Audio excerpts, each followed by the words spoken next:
আসসালামু আলাইকুম। আশা করি সবাই ভালো আছেন। প্রথমেই আমি সবাইকে অনুরোধ করব ভিডিওটি শুরু থেকে শেষ পর্যন্ত না টেনে মনোযোগ সহকারে দেখার জন্য।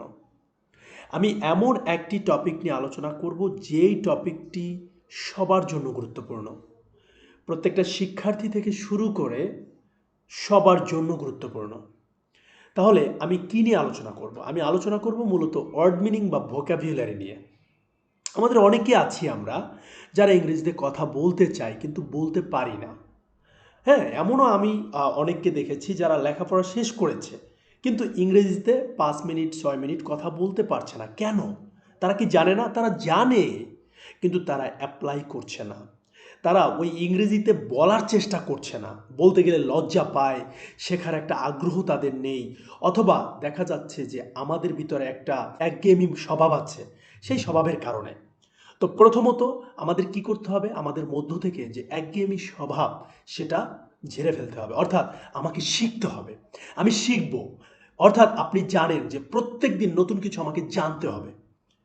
তাহলে চলুন আজকের ভিডিওটি আমরা শুরু করি। আমরা কিভাবে ওয়ার্ড মিনিং শিখব, কিভাবে ভোকাবুলারি শিখব, এবং শিখলে কিভাবে আমাদের মনে থাকবে। পাশাপাশি সিনোনিম এবং অ্যান্টোনিম, সমার্থক শব্দ এবং বিপরীত শব্দ সহকারে শিখব।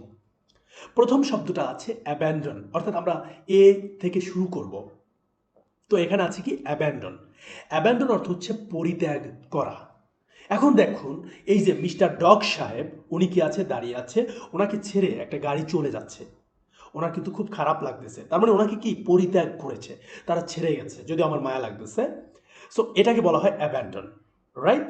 অর্থাৎ ছেড়ে যাওয়া, পরিত্যাগ করা। এখন সিনোনিম কি? সমার্থক শব্দ, মানে প্রায় কাছাকাছি যে শব্দগুলো আছে সেগুলো।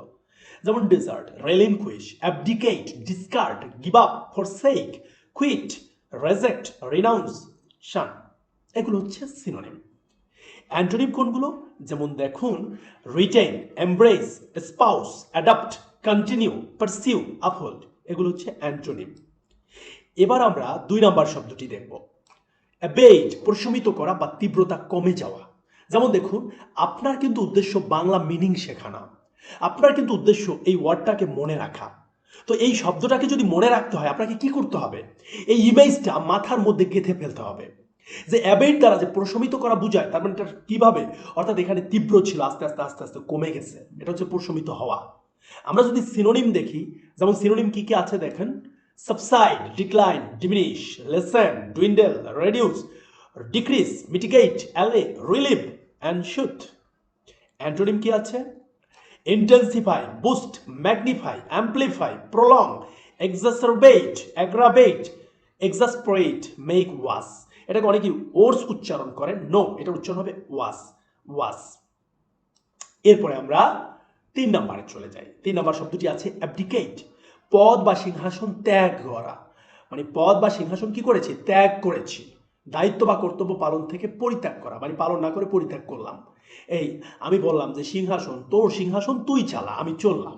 এই যে যেমন দেখেন, রাইখা সে চলতেছে, অর্থাৎ তার আবার এই দায়িত্ব কর্তব্য ভালো লাগে না। এটার সিনোনিম কি?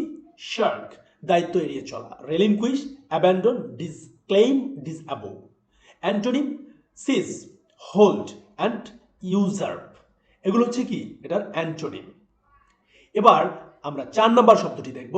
এটা হচ্ছে অ্যাভারশন। অ্যাভারশন শব্দের অর্থ হচ্ছে সঠিক নিয়ম বা পদ্ধতি থেকে বিচ্যুতি, অথবা সচরাচর এমন ঘটনা, অস্বাভাবিক ঘটনা। দেখেন তো, আমার নিজেরই ভয় লাগে। যাই হোক, বাইদ, এইরকম একটা জিনিস যদি আপনার মানে সামনে এখন আসে এই মোমেন্টে, রাত্রিবেলা আপনি ঘুমিয়ে আছেন, হঠাৎ আপনার সামনে এরকম আসলো, আপনি কি করবেন? ওয়াহ! দেখেন, কেউ হচ্ছে নিচে পালিয়ে গেছে, কেউ হচ্ছে এখানে পালানো ট্রাই করতেছে, কেউ এখানে পালাইছে, কেউ এখানে, কেউ এখানে। হ্যাঁ, তাহলে আপনার অবস্থা কি হতো বলেন তো? এটাকে বলা হয় অস্বাভাবিক ঘটনা। তো এখন এই অস্বাভাবিক ঘটনা, এটার সিনোনিম কি? Divergence, deviation, abnormal, queer, anomalous. এটা কিন্তু কুইয়ার, কুইর না, এটা হচ্ছে কুইয়ার। অ্যান্টোনিম হচ্ছে কনফর্মিটি, নর্মাল, কমপ্লায়েন্স। ওকে, এরপরে আমরা 5 নম্বর যে শব্দটি আছে সেটা দেখব। অ্যাভোর, তাচ্ছিল্য করে অত্যন্ত ঘৃণা করা। দেখছেন না, কোট স্যুট পরে তার হয়তো বা জুনিয়র কোনো একটা বা ছোট একটা বাচ্চা, তাকে দেখেন কিভাবে তাচ্ছিল্য বাড়ি করতেছে, মুখ থেকে সব সিটে মিটে কি যাচ্ছে, আল্লাহ! এই বাচ্চাটার কি অবস্থা দেখছেন, চুল উঠে গেছে এগুলো দেখা। যাই হোক, বাই দ্য ওয়ে, এটা হচ্ছে তাচ্ছিল্য ভরে অত্যন্ত ঘৃণা করা। আশা করি বুঝেছেন, তাই না? সিনোনিম: লথ, ডিটেস্ট, ডেসপাইস, হেট, ক্রিটিসাইজ, এক্সিক্রিয়েট, মানে এক্সিক্রেট, এটা প্রনাউন্সিয়েশন এক্সিক্রেট, অ্যাবোমিনেট, ডিসডেইন, বেলিটল। এর অ্যান্টোনিম: অ্যান্টোনিম হচ্ছে ডেজায়ার, রেলিশ, চেরিশ, অ্যাডমায়ার।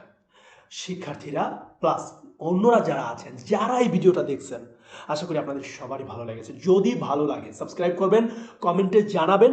ইনশাল্লাহ আপনাদের জন্য এর থেকেও চেষ্টা করবো আরও ভালো করে কিভাবে ভিডিওগুলো স্টেপ বাই স্টেপ আপলোড করা যায়। এটা ছিল আমাদের পার্ট 1। পার্ট 1-এ আমরা 5টা ওয়ার্ডের কতগুলা সিনোনিম, অ্যান্টোনিম সহ দেখেন কতগুলা শব্দার্থ শিখে ফেললাম।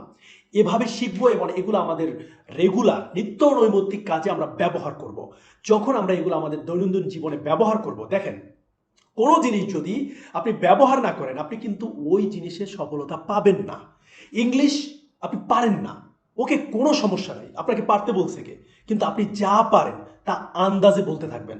আপনি কি করবেন? প্রত্যেক দিন ঘড়ি ধরে 2 থেকে 3 মিনিট আপনি যা পারেন, যেমন I go to school, I eat rice, my father is Rahim, I am playing football, he is reading a book, she goes to school, এরকম যা মনে আসবে আপনি বলতে থাকবেন।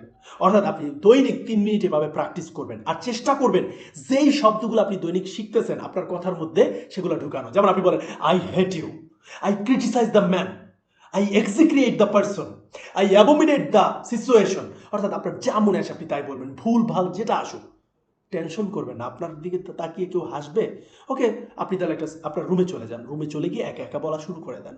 ঠিক আছে বিষয়টা? আর দেখেন, লজ্জা পাইলে জীবনে বড় হওয়া যায় না। বড় হতে হলে লজ্জাকে কি করতে হবে? ওকে জয় করতে হবে। ঠিক আছে? তাহলেই কি হচ্ছে? তাহলেই হচ্ছে আপনি সাকসেসফুল হবেন। Failure is the pillar of success. But এখানে ফেইলিওর বলতে কিছুই নাই। এখানে ভালো করে ওয়ার্ডগুলো পড়বেন, বুঝবেন, আর আপনি কি করবেন? প্র্যাকটিস করবেন।